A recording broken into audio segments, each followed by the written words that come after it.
Hi friends, it's Lisa Hetrick, illustrator for Gina K Designs, and I'm so grateful you could join me today. I have a really fun, clean and simple card project for you today with some watercolor techniques that I'm going to share, and this is the inspiration for the card that we're going to make today, but with a little bit of a twist.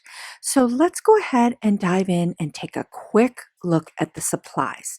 Of course, I will have the list of supplies listed down below as well. I'm using Obsidian Amalgam ink and Grass Green ink from Gina K Designs. I also have some of the crystalline drops, her new crystalline drops that I'm trying out. I've got Connect glue, I've got some tacky tape, some foam squares, and I'm also going to be using these circle stencils from the large set, and I'll have that linked up down below with some pixie spray. This is going to be my mask for the project today. I've got scissors, I've got some Karin Brush Markers that I'm giving a go for some watercolor techniques, and I have a brush. So let's go ahead and look and talk about the paper and the stamps today. I am using the B Paper Company watercolor paper. It's my favorite watercolor paper for paper crafting. I also have an alternative watercolor paper listed down below if you're having trouble finding the B paper. I also have a piece of black onyx paper that I'm using from Gina K Designs. I'm using my Woodland Whimsy stamp set for this project, and I'm also going to be using a sentiment set from Emily Loggins that I'll share a little bit later on in the video. Okay, so let's go ahead and get started. I've got the bloom from the Woodland Whimsy stamp set, and I've got a piece of B Paper Company watercolor paper. I'm using the Obsidian ink because I'm going to be doing some watercoloring. Now, the Obsidian is such a good saturated black that even on the watercolor paper, I only need to stamp this down once, and I love that.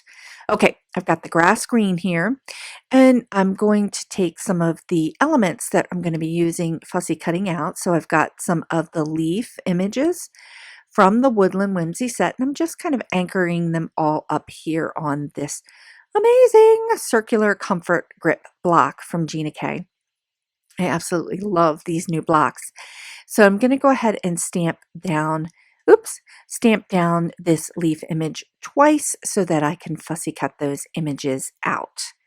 Okay, so I'm going to go ahead and cut them out and move on to the watercoloring with the Karin Brush Markers. Now, I have a lot of different brush markers, so I was a little bit intrigued when I discovered these markers because of their intense color.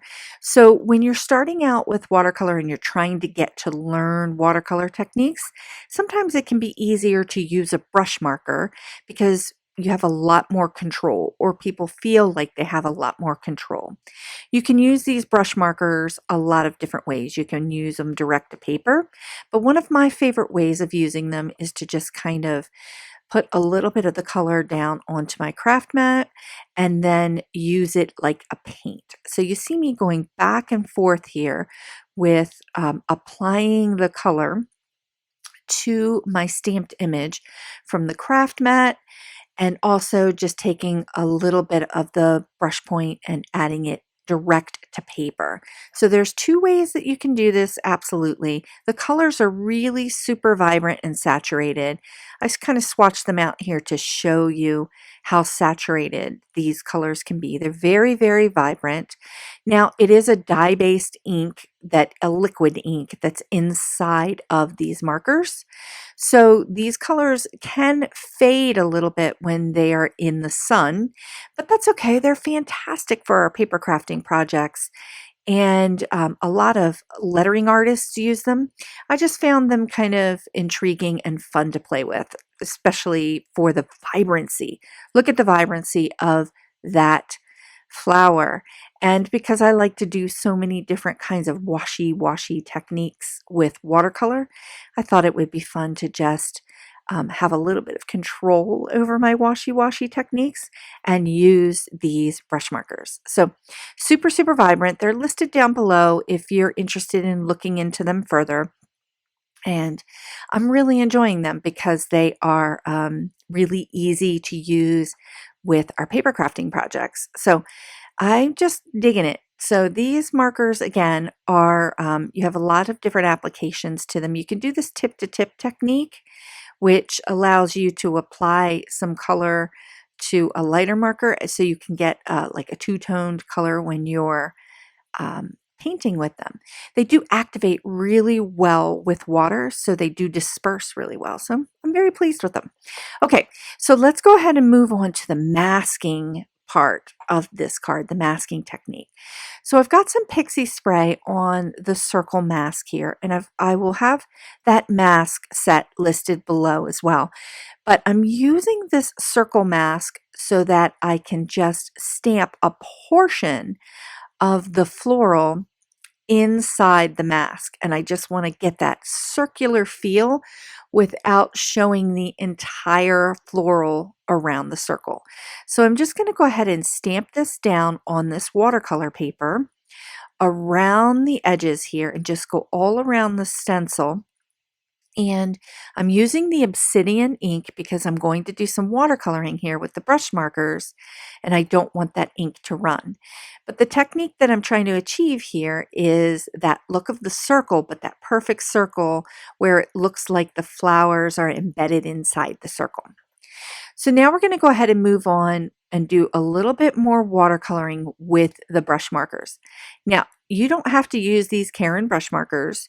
I'm using them in this video for the technique.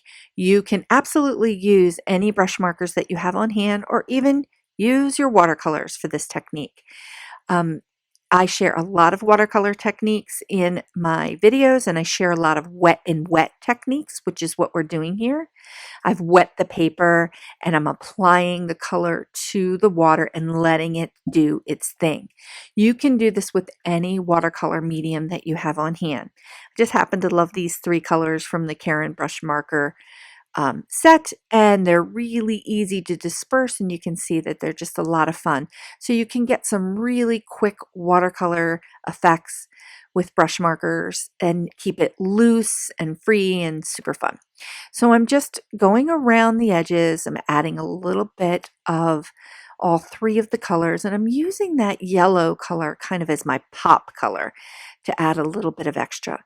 Now I've taken the brush to the actual paper and just put a little bit into the center of those flowers just to add a little bit extra. You can see that once it's dry, I've dried it up a little bit, I'm going in and adding another layer of color just to kind of jack up the vibrancy of the watercolor. Now this technique is called a layering technique or glazing, where you dry your watercolor in between each layer, and then you add more watercolor on top so that you can really, really jack up that vibrancy of color. Okay, so now I'm going to go ahead and move on to the finishing touches, and I'm assembling my card. I'm taking that card base. I'm using some of the Gina K Designs tacky tape. I love using this terrific tape, actually, with the watercolor paper because it really does hold that watercolor paper down. And I'm grabbing a foam square because I have all of my cutout embellishments here, and I want to pop up the flower so that I can embed all of the leaf elements behind the flower. So I do love these foam squares from Gina K because they are very low profile and they don't add a ton of height to the card. Love it, love it, love it. I'm using my Connect glue and just adding a little tiny bit of glue towards the bottom of these embellishments because I want to just kind of play with them and give them a little bit of a 3D look by curling them up a little bit. So I'm just adding a little bit of glue so that I can attach these 3D embellishments. I do love fussy cutting out my embellishments. If you don't want to fussy cut your embellishments, you can always just stamp these images directly on your paper.